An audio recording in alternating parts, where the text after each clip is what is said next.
திக்கெட்டும் வெற்றி என்ன, தேவலோகத்தை ஆண்டு என்ன, ஈசனிடம் வரம் கேட்டு பெற்றது என்ன பயன்? பாசமுள்ள தங்கையின் கை போய்விட்டது.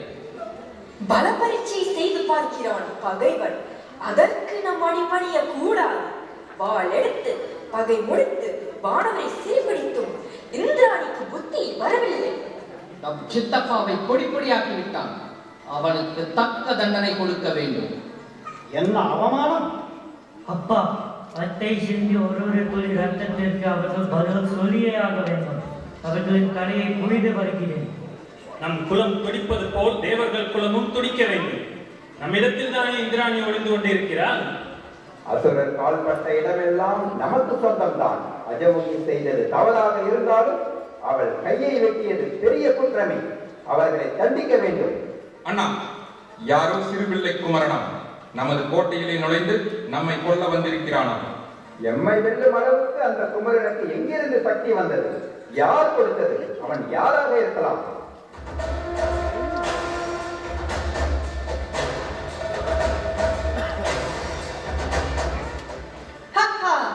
அவரையா யார் என்று கேட்கிறாய்?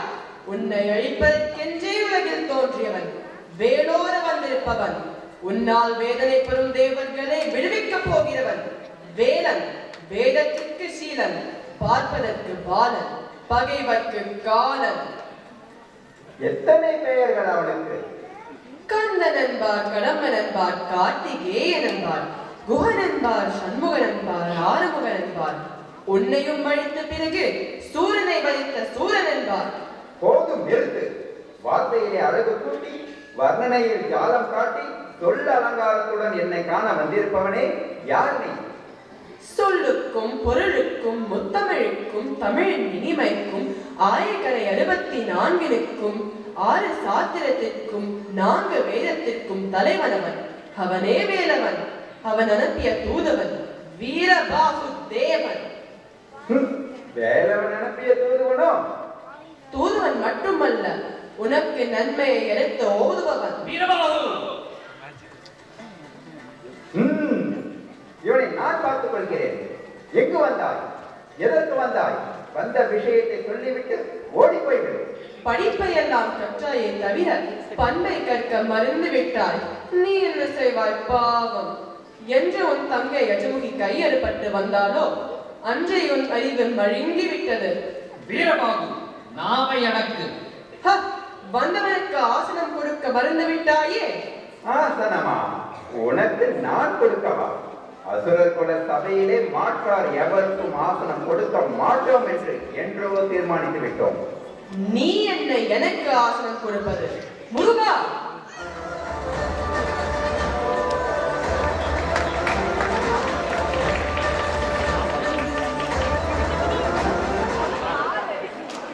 யாரடா நீ? என் அரசவைக்குள் அனுமதி இல்லாமல் நுழைந்து என் முன்னாலேயே கால் மேல் கால் போட்டு உட்கார்ந்து விட்டாய். மரியாதை கெட்டவனே, உன்னை இப்போதே ஒன்றுமில்லாமல் ஆக்கி விடுகிறேன். எங்களையா எதிர்க்கிறாய்? ஆனால் இத்தனை கட்டுக்காவலையும் தாண்டி உள்ளே வந்திருக்கிறாயே, நீ மாயாஜாலத்தில் கை தேர்ந்தவன் தான். அதனால் போனால் போகிறது என்று உன்னிடம் பேசுகிறேன். நீ வந்த காரியம் என்ன? சூரபத்மனே, வெண்பனி சூழ் கைலாயத்தில் நீதி இருப்பவர், புலித்தோலை அணிந்தவர், ஆலகால விதத்தை அருந்தி நீலகண்டனானவர், இப்படிப்பட்ட சிவபெருமானின் புதல்வரான கந்த கடவுள் தான் அடியேனை இங்கு அனுப்பியுள்ளார். யார் அவன்? வேலன். சிறை பிரித்திருக்கும் தேவாதி தேவர்களை மீட்டு வருவதற்காக என்னை அனுப்பினார். நீ எங்கள் முருகப்பெருமானிடம் சரணடைந்து விடு, இல்லையே உன் தலையை இழப்பாய். உன்னை எச்சரிக்கவே என்னை அனுப்பியுள்ளார். எங்களையா எச்சரிக்க வந்தாய்? என்ன தைரியம் உனக்கு? உனக்கு உயிர் பிச்சை கொடுக்க எங்கள் முருகப்பெருமான் தயாராக இருக்கிறார். நீ சிறை வைத்திருக்கும் தேவர்கள் அனைவரையும் விடுவிக்கும்படி உடனடியாக உத்தரவிடு. உன் ராஜ்யத்தையும் காப்பாற்று, நீயும் பிழைத்துக் கொள். இல்லை என்றால் உன் தலை போய்விடும். முருகப்பெருமானின் சார்பில் உன்னை எச்சரிக்கிறேன். அடே, சிறுவனுக்கு தூதுவனாய் வந்திருக்கும் பொடி பயலே, நான் எழுந்த பிறகும் என் முன்னால் அமர்ந்திருக்கிறாயே, திமிர் பிடித்தவனே. நானா அந்த பிள்ளையிடம் சரணடைவது? என் தம்பியை கொன்றான். அன்றே அவனை முடித்திருப்பேன். சிறு பிள்ளையை கொல்வது பாவம் என்று என் சினத்தை அடக்கிக் கொண்டேன். ஆனால் இப்போது என் அரசு காரியங்களை தலையிடுகிறான். சிவனிடம் வரம் வாங்கி இந்த உலகத்தையே அடக்கியாலும் நான் இந்த சிறுவனிடம் சரணடைவதா? நாளைய என் படை அவனை சந்திக்கும். தூதுவனை கொள்வது அரசு நீதி அல்ல. அதனால் துணிச்சலாக என் முன்னால் உட்கார்ந்திருக்கும் உன்னை சிறையில் அடைக்கிறேன். ஏ சூரனே, தூதுவனாக வந்த இடத்தில் உன்மேல் கை வைக்க கூடாது. அதனால் உன்னை சும்மா விடுகிறேன். இல்லாவிட்டால் உன் தலையை சிதறடித்திருப்பேன். என் தலைவன் முருகனை அவமானப்படுத்தி ஒரு சொல் கூறக்கூடாது. சூரபத்மனே, எங்கள் தேவர் குலத்தோரை விடுதலை செய்கிறாயா, இல்லை உன்னை நானே கொண்டு போடட்டுமா? யார் எங்கே? இவனை பிடியுங்கள், கட்டி வைத்து உதயுங்கள். பிடியுங்கள் அவனை, தலையை கொய்திருங்கள். என்னையா பிடிக்க போகிறாள்? முருகா,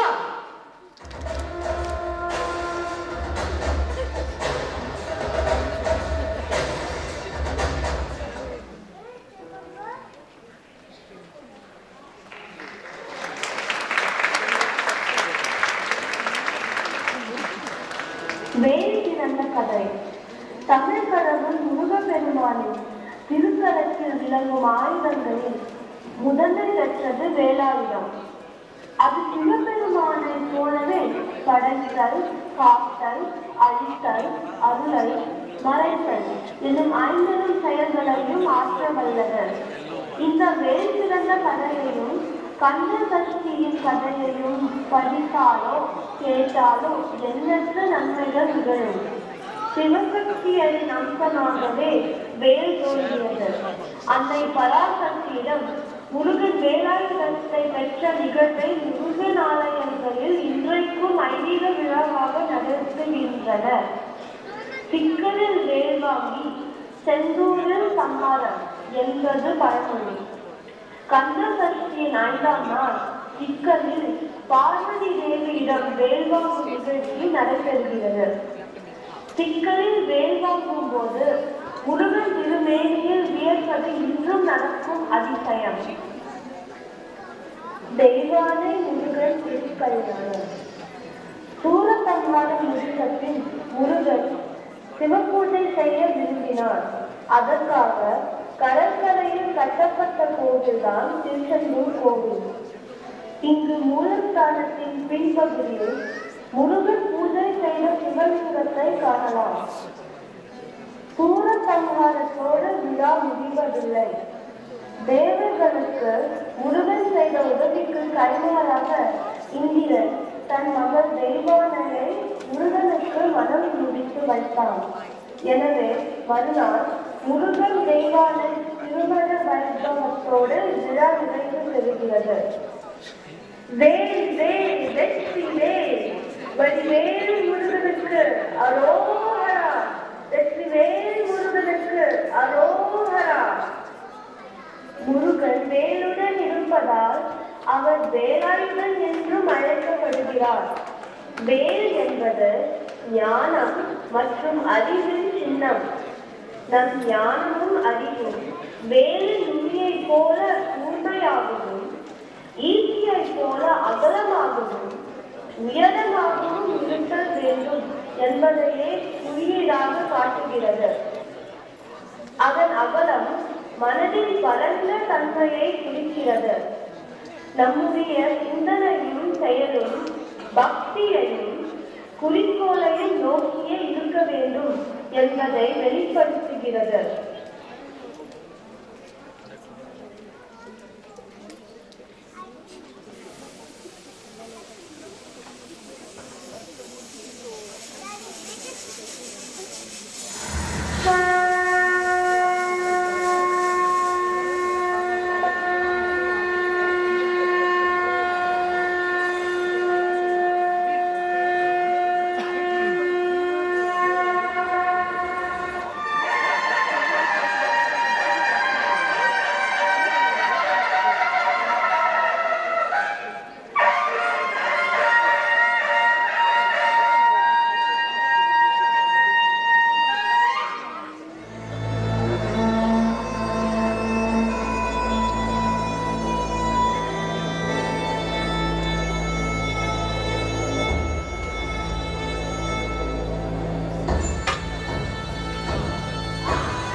மாமன் காரகானை கொன்றாய், பின் என் தம்பி சிங்கமுகனையும் யானை முகனையும் கொன்று விட்டான். அசுரர் குலமே அழித்து விட்டது. இதோ நான் வருகிறேன், உன்னையும் உன் கூட்டத்தினரையும் ஒழித்து விடுகிறேன். சூரா, அது நடக்காது. என் கையில் தான் உனக்கு முடிவு.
ஓ, இங்கு ஒளிந்து கொண்டிருக்கிறாயா?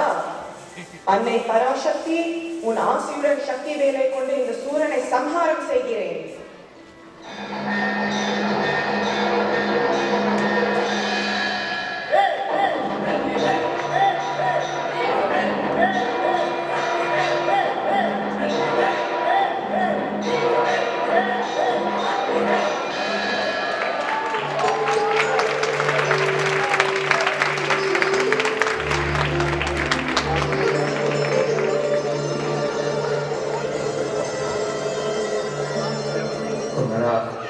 வடிவேலா, ஆணவத்தாகத்தை கொண்டு மாபெரும் தவறு செய்து விட்டேன். முருகா, முருகா, என்னை மன்னித்து ஏற்றுக்கொள். இன்று முதல் மயிலும் சேவலும் எனக்கு அருகிலேயே வாகனமாக இருப்பீர்கள்.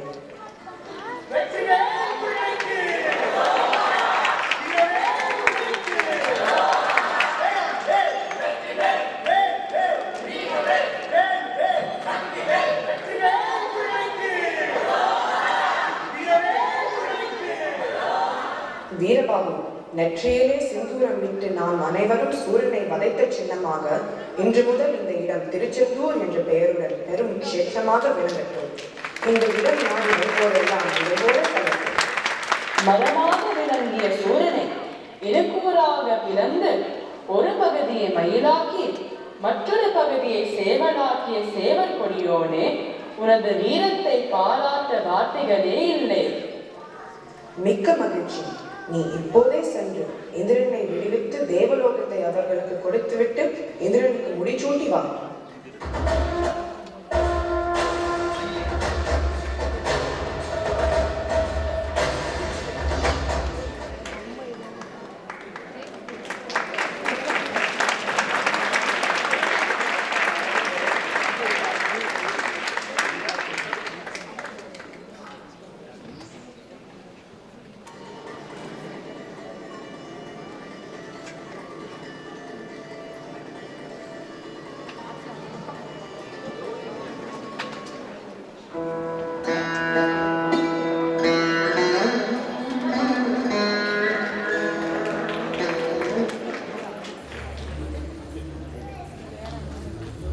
அமரரை காத்த ஆறுமுக பெருமான் வாழ்க வாழ்க. அமரரை காத்த ஆறுமுக பெருமான் வாழ்க வாழ்க.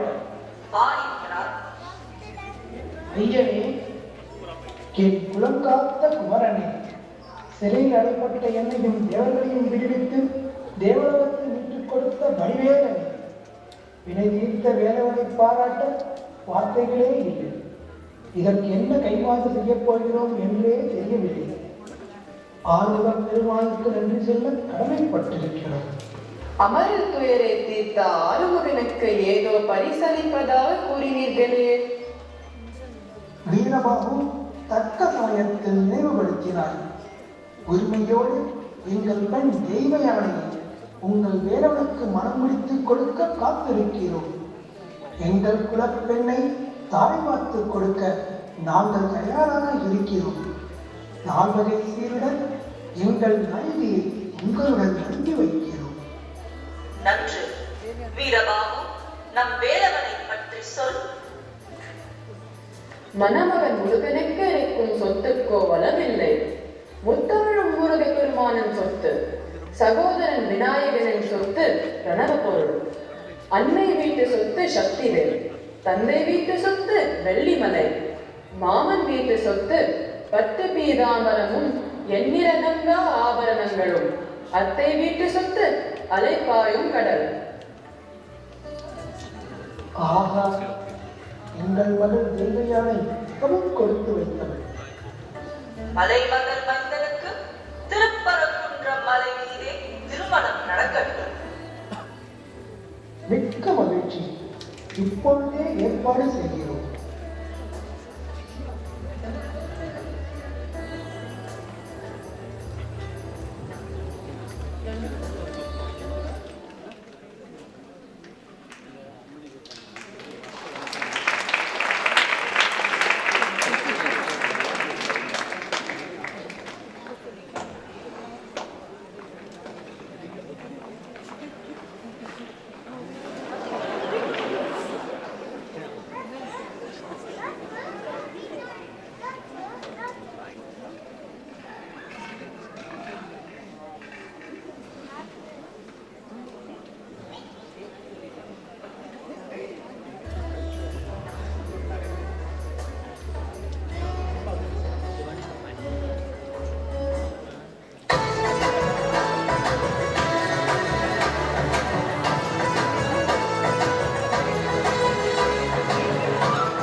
திருத்தணி இது 5வது படை வீடு.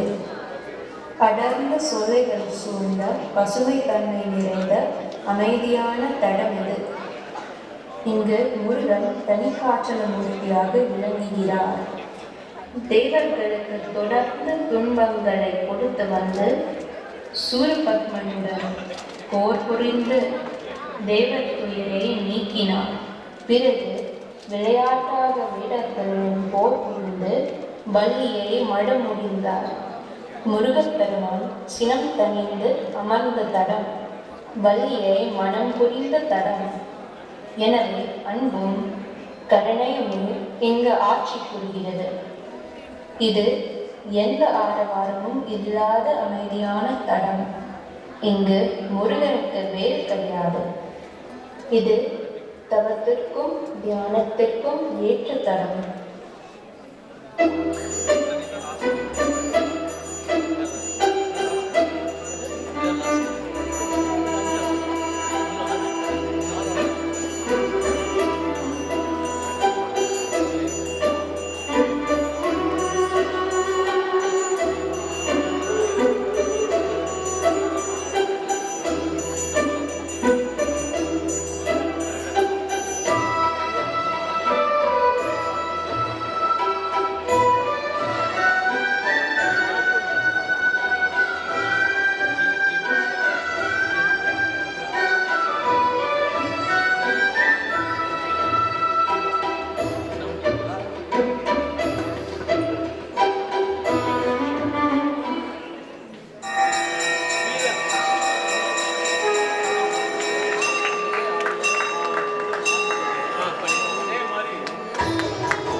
வாருங்கள் சுவாமி, அமருங்கள். இந்த திருநாளில் தாங்கள் வருவதே ஒரு சுப சகுனம். நான் வந்தாலே கலகம் வரும் என்கிறார்கள். நீ ஒருவன் தான் சுப சகுனம் என்கிறாய். நாரதர் கலகம் நன்மையில் முடியும் என்று எனக்கும் தெரியும் சுவாமி. ஆஹா, நம்பி ராஜா, நான் கலகக்காரதான் என்பதை எவ்வளவு அழகாக சொல்லிவிட்டாய். ஆமா, இன்று இங்கு என்ன விசேஷம்? சுவாமி, தினைப்புறம் காக்க இன்று வள்ளியை அனுப்பி வைக்கும் திருநாள் இது. தாங்கள் ஆசி கூறுங்கள். வள்ளியா? யாரது? என் மகள் தான். மங்களம் உண்டாகட்டும். வள்ளி, ஆஹா, அழகான பெண்ணுக்கு அழகான பெயர். இந்த அழகிற்கு பொருத்தமானவனை எங்கே தேடுவது? அதுதான் என் கவலை. இவருக்கேற்ற நல்ல மணமகன் கிடைக்க வேண்டுமே. எங்கள் வேடவர் குலத்தில் எத்தனையோ இளைஞர்கள் இருக்கிறார்கள். பார்க்கலாம். வேடன் வருவானோ இல்லை அந்த வீரனே வருவானோ? சரி சரி, நான் கிளம்புகிறேன்.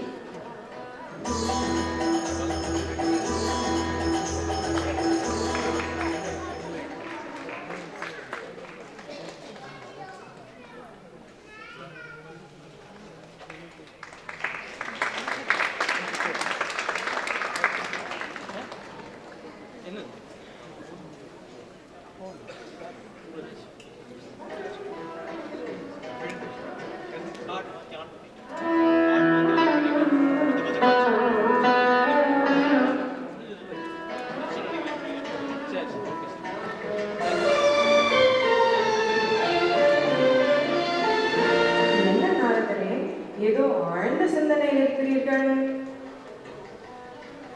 வா முருகா, உன்னை பற்றி தான் நினைத்துக் கொண்டிருந்தேன். உனக்காகவே ஒரு கனி காத்திருக்கு. போதும் சுவாமி போதும். ஒரு முறைதான் நீ ஞான பழத்தை கொண்டு வந்து என்னை பழனி மலைக்கு போக வைத்தேன். இப்போது மறுபடியும் இன்னொரு பழமா? முருகா, இது ஒரு அபூர்வமான கனி. அப்படின்னு தேவலோகத்தில் இல்லாத கனி? உண்மையே சொல்கிறேன். அது கனி அல்ல முருகா, கண்ணி. கண்ணியா? அவளை பார்த்தவுடன் அவள் உன்னிடம்தான் இருக்க வேண்டும் என்று தீர்மானித்து விட்டேன். என்னிடம்தான் தேவயானி இருக்காளே.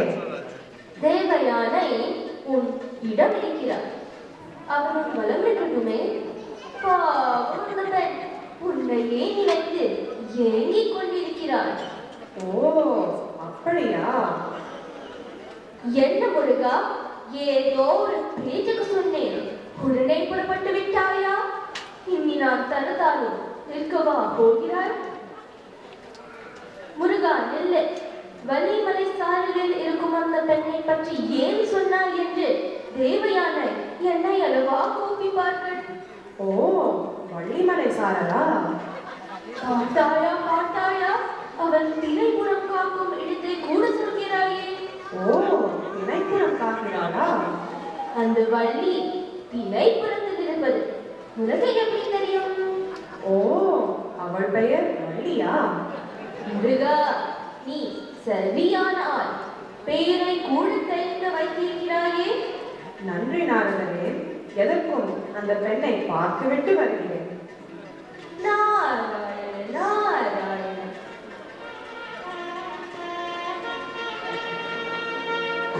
விக்னேஸ்வரா, நீ இருப்பது கூட கவனிக்காமல் உன் தம்பி வேகமாய் போவதை பார்த்தாயா? சிறுவன்தானே. அதனால் பெண் பார்க்கும் போதை கூட உன்னிடம் சொல்லாமல் போகிறானே. என்ன, பெண் பார்க்க செல்கிறானா? யாரோ வள்ளியா, வள்ளிமலை சாரலில் திணைப்புணத்தை காக்கிறவனா. இதெல்லாம் உங்களுக்கு எப்படி தெரியும்? முருகன் சொல்லிதான் எனக்கே தெரியும். அப்படிதான். அண்ணா அண்ணா என்பதெல்லாம் வெறும் பேச்சுதான். உன்னிடம் ஆசை பெற்று சென்றால்தானே வெற்றி கிடைக்கும். நாரதரே, நான் பார்த்துக் கொள்கிறேன். என்னவோ செய். நீயாயிற்று, உன் தம்பியாயிற்று. நாராயண நாராயண.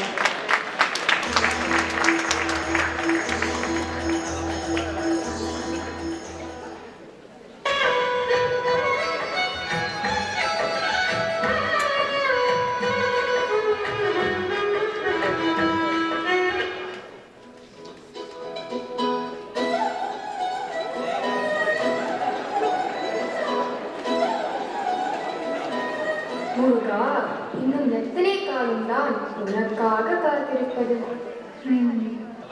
பள்ளி வேடர் குலத்தில் பிறந்து வேலவனை வளர்க்க நினைக்கிறாயே, இது நடக்கிற காரியமா?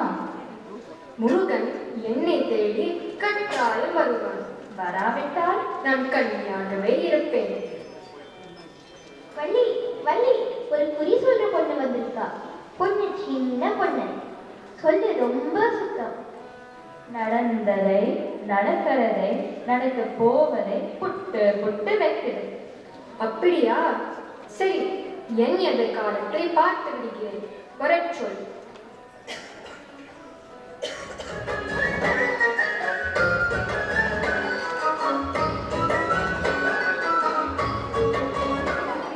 உன் பேர் என்ன?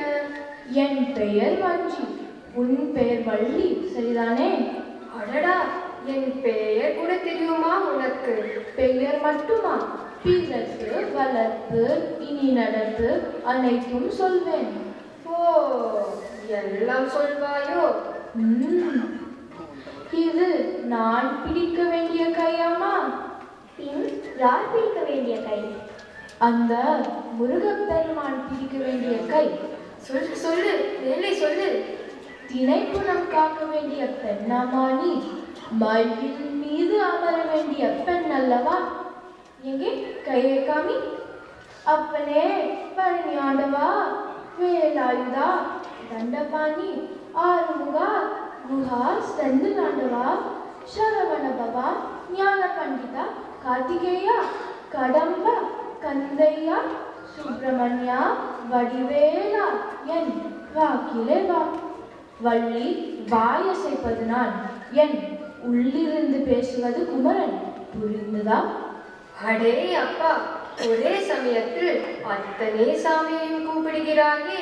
அத்தனை சாமியும் என் கந்தப்ப சாமிதான். சரி சொல்லு. வள்ளிமலை, பொதிகை மலை, எங்கள் மலை அம்மே, எங்கள் மலை அம்மே, எங்கள் மலை அம்மே. உள்ளபடி குடியுரைக்கும் மலை குரத்தி அம்மே, மலை குருதி அம்மே, மலை குருதி அம்மே. நீ ஒரு மானின் வயிற்றில் பிறந்தாய். ஓ, நம்பி மன்னன் மகளாய் வளர்ந்தாய். திணைப்புணத்தில் காவல் காக்க நின்றாய். ஆலோலம் பாடில வந்தாய். வண்ண முகம் கொண்டு வில்லை கையில் கொண்டு மானை துரத்தும் வேடன், ஒரு வேடன் உன்னை கண்டு மயில் கொள்ளுவான். பல பாம்புகள் பேசியே மறைவான். அப்புறம் தள்ளாடி உடல் தள்ளாடி ஒரு பழுத்த கிழவன் வருவான். அவன் தளர்ந்த நிலைமை கண்டு மனமும் இயங்கி தங்க இடம் தருவாய். பிறகு பிறகு உன் வாழ்க்கையே மாறி போகும். நான் வந்த வேலை முடிந்தது, நேரமாகிவிட்டது, வருகிறேன். வண்டி வண்டி என்ன வண்டி? இந்த பொண்ணு இப்படி சொல்லல. ஏதோ கிழவனா வருவானா? உன் வாழ்க்கையே மாறி போகுமா? விடுங்கள், நான் இதை நம்பவில்லை.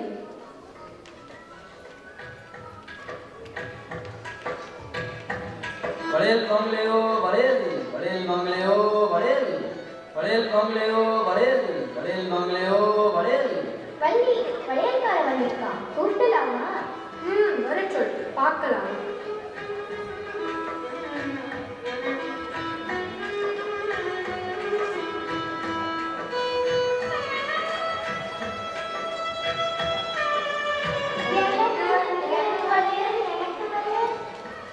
முதல்ல இந்த பெண்ணுக்கு தான். எங்கே கையை காட்டு. என்னையா இப்படி பார்க்கறே? சும்மா சும்மா வளையல் போடுறாங்க. யார் பாணி, இதெல்லாம் பயம் கூடாது. நீங்க எப்படி பண்ண? போ. சரி சரி, நேரமாகிவிட்டது, வாருங்கள், திணைப்புணும் செல்லலாம்.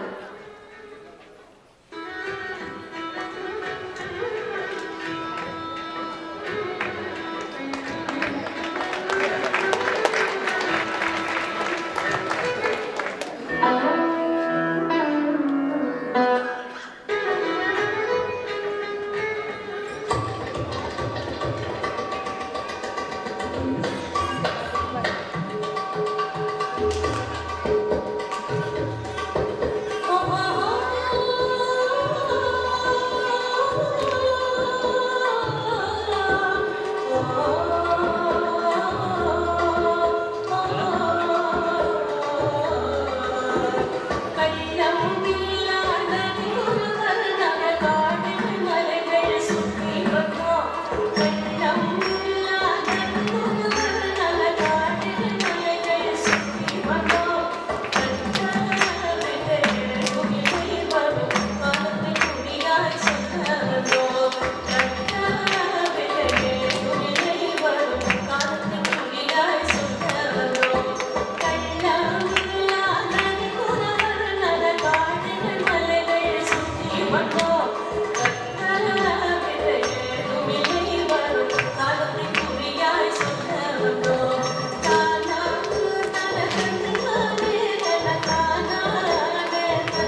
மான் என்று எண்ணிவிட்டேன்.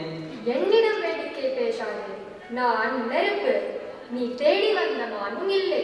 ஓடி போய்விடு. எனது தந்தை பார்த்தால் நீ காளி. அப்படி சொல்லாதே. என்னை நீர் என்கிறாய், உன்னை நெருப்பு என்கிறாய். நீர் தானே நெருப்பை அணைக்கும். நான் போவதற்காக வரவில்லையே. கிட்ட வராது. புரிகிறது. கையில் அம்பு, சொல்லில் வம்பு, கண்ணிலோ குறும்பு. யாரு நீ? வள்ளி, வள்ளி,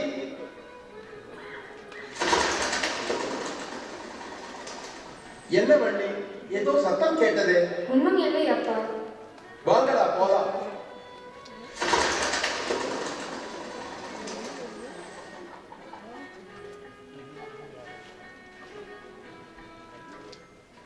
பெண்ணே, பெண்ணே.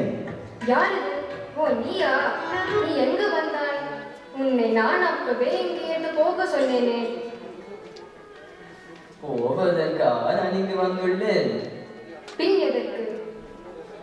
அழகான உன்மேல் உள்ள ஆசையால் தான் வந்தேன். உன்னை கல்யாணம் செய்து கொள்ள ஆசையாக உள்ளேன். வள்ளி, வள்ளி, திரும்பவும் சத்தம் கேட்டது. இந்த மரம் இங்கு எப்படி வந்தது? நன்றாகவே இருக்கிறது. இருக்கட்டும், உனக்கு காவலுக்கு. வாங்கடா போலாம் வேட்டைக்கு.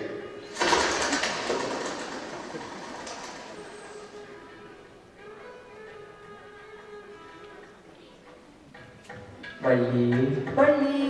மறுபடியுமா? உன் ஆசை கயிற்றால் என்னை கட்டி போட மாட்டாயா? முடியவே முடியாது. தள்ளி போ. ஏன் பெண்ணே? என் ஆசையும் நேசமும் அந்த வேல்முருகனிடம் தான் உள்ளது. நினைக்கும் போது நெஞ்சமெல்லாம் இனிக்கிறது. யாரவன்? எனக்கு போட்டியாக?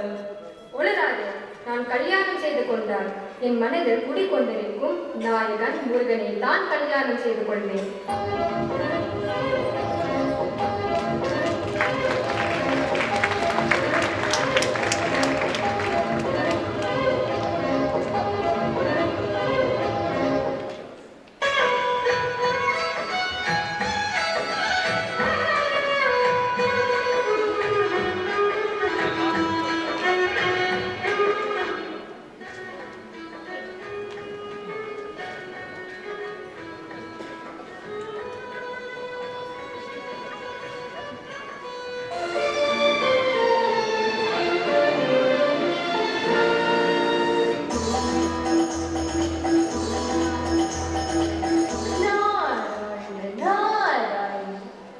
முருகா, என்ன இது? முகம் வாடி இருக்கிறது. உன் அழக முகத்தில் ஆழ்ந்த சிந்தனை தெரிகிறது. ஆம் நாரதரே, வள்ளியை சந்திக்க இரு, எல்லா கதையும் எனக்கு தெரியும். எப்படி? ஒட்டு கேட்டீர்களோ? இல்லை இல்லை, ஒதுங்கி நின்று பார்த்தேன். என்ன முருகா, உன் முகத்தில் ஏன் அந்த வாட்டம்? ஒன்றும் கைகூடவில்லை நாரதரே. வள்ளி திரும்பி கூட பார்க்க மாட்டேங்கிறார். எல்லாம் ஏதோ மாயம் போல் இருக்கிறது. ஆமா, உன்னிடமே மாயவித்தை காட்டுபவர் யாராக இருக்க முடியும்? இது வித்தை அல்ல, சோதனை. என்ன? உன்னை சோதிக்கவும் ஒருவர் இருக்காரா என்ன? ஏன் இல்லை, என் அண்ணன் விநாயகன் இருக்காரே. வள்ளியை சந்திக்க சென்ற போது அவரிடம் சொல்லிக் கொள்ளாமல் சென்று விட்டேன். அதனால் கோபம் இருக்கலாம். அண்ணனை மதிக்க வேண்டியதுதான். அதற்காக காதல் பற்றியெல்லாம் ஒரு தம்பி சொல்ல முடியுமா என்ன? இல்லை நாரதரே, அவரிடம் ஆசி பெற்றுக்கொண்டு சென்றிருந்தால் ஒருவேளை எல்லாமே தடையில்லாமல் நடந்திருக்கும். இப்போது மட்டும் என்ன, நீ கல்யாணம் செய்து கொண்டாயா என்ன? நாரதரே, ஞானத்துக்காக ஒரு அண்ணனை வணங்கு, தவறில்லை. இம்மாதிரி விஷயங்களுக்காக அவரை ஏன் அழைக்கிறாய்? நாரதரே, எல்லாமே உன் விருப்பப்படிதான் நடக்கிறது. எது எது என் விருப்பப்படியா? வழி கண்டுபிடித்தது, வளையல் போட முயன்றது, இதையெல்லாம் நான் அவனுக்கு சொல்லிக் கொடுத்தேன். நாரதரே, நாராயணன் நாராயணன்.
அப்பனே கந்தப்பா, உன் கண்ணை திறந்து பாரப்பா. யாரப்பா நீ? நான் மலைநாட்டு அரசன் நம்பிராய். தாங்கள் யாரும்? நான் யார், நீ யார்? பேச்சும் மூச்சும் முடிந்து விட்டால் நீ யாரும் நான் யாரும்? வேதாந்தம் பேசுகிறீர்களே, இங்கே எதற்கு வந்தீர்கள்? இங்கு குமரி தீர்த்தமாட வந்துள்ளேன். இங்கு அறிவுதான் இருக்கிறது. என் மகள் வள்ளி உங்களை அழைத்துச் செல்வார். வள்ளி, வள்ளி, வள்ளி, இவருக்கு உணவு கொடுத்து அழைத்துச் செல். பாவம் தாத்தா, நீங்க நடக்க கூட முடியவில்லை. நான் அழைத்து செல்கிறேன். என் கையை பிடிச்சுக்கோங்க. என்ன இது? பசி பசி தாகம். சரி சரி, இங்கே உட்காருங்கள். நான் உணவை எடுத்துக்கொண்டு வருகிறேன்.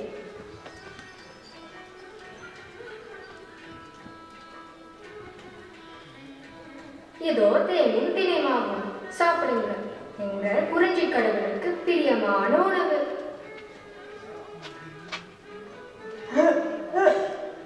இந்தாங்க தாத்தா, தண்ணி. தாகம் தீர்ந்தது, ஆனா மோகம் வந்து விட்டது. என்ன மோகமா? ஆமாம் வள்ளி, உன்னை கல்யாணம் செய்து கொள்ள ஆசைப்படுகிறேன். என்னையா இது? வயதுக்கு தகுந்த பேச்சாக இல்லையே. நெற்றியிலே திருநீரு, நெஞ்சிலே வேண்டாத ஆசை. அண்ணா விநாயகரே, உன் தம்பியை மன்னித்து விடு.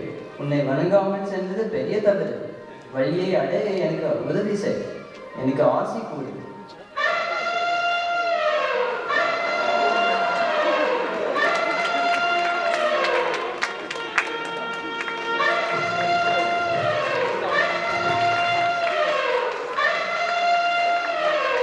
வள்ளி, என்ன பயமா? ஆமா, எனக்கு காட்டு யானைனா ரொம்ப பயம். வள்ளி, வள்ளி, கண்ணை தர பார், என்னை நன்றாக பார்.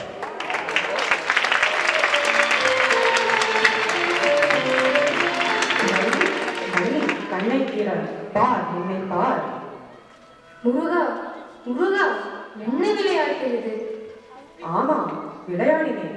வளையல்காரனாக, வேங்கை மரமாக, வேடனாக, இப்போது கிழவனாக.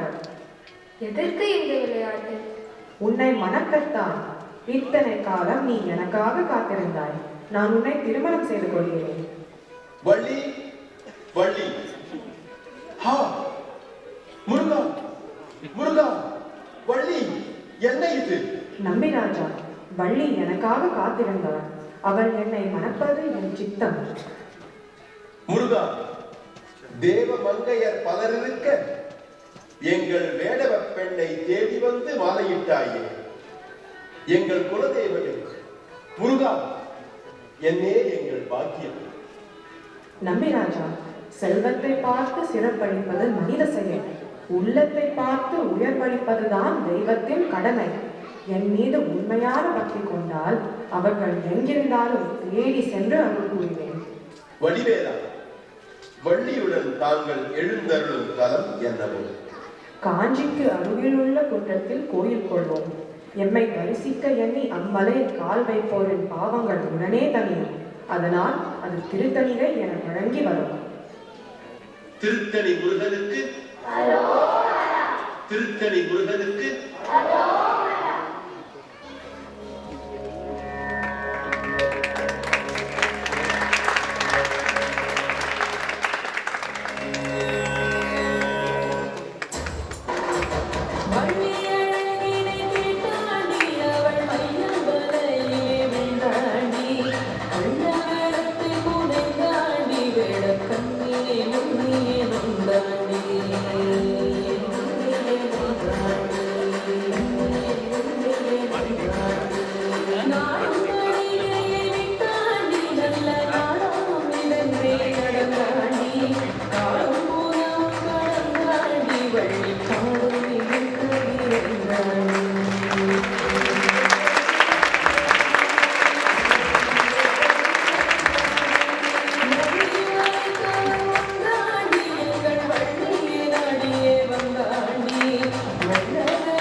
பழமுதிர் சோலை அறுபடை வீடுகளில் இது 6வது இடம். பசும் சோலைகளும் காடுகளும் சூழ்ந்ததால் சோலை மலை முருகன் கோவில் எனப்படுகிறது. காலம் காலமாக முருகனின் ஆயுதமான வேல் பார்வதி தேவியால் முருகனிடம் அளிக்கப்பட்டது. அதுதான் இந்த சந்நிதியில் முதன்மையான கடவுளாக வழிபடப்படுகிறது. இங்கு முருகன் வள்ளி தேவயானை இரு துணைவியருடன் பக்தர்களுக்கு காட்சி அளிக்கிறார். இதற்கு இன்னொரு வரலாற்று சிறப்பும் உண்டு. அவ்வை பாட்டி தனது ஒப்பற்ற படைப்புகளால் சிறந்த கவிஞர்களின் பட்டியலில் தனித்து நின்றார். இது அவருக்கு சற்று தன்னம்பிக்கையை கூடுதலாகவே அளித்தது. முருகன் அவருக்கு பாடம் கற்பிப்பதற்காக சோலை மலையில் 10 வயது சிறுவனின் வடிவம் எடுத்து வந்தார்.